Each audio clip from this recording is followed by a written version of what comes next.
কিন্তু এই খাবার কিন্তু তোমার জন্য উপকারী খাবার কোশ্চিন কালেও কিন্তু হবে না।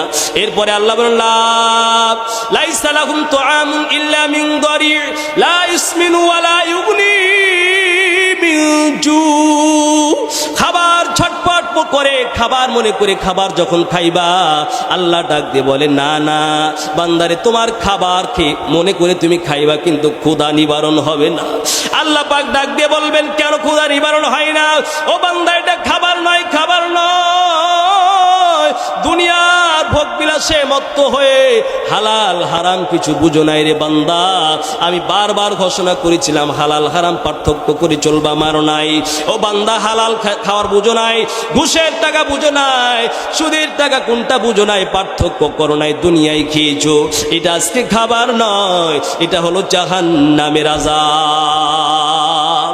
ইলাহি আবদুকাল আসি আতাকা মুকিররাম বিযুনুব কদ দাআকা আগিথনা ইয়া গিয়াতাল মুস্তাগীথিন বিফাদলিকা ইয়াউমা ইউখাযু বিন নাওয়াসি।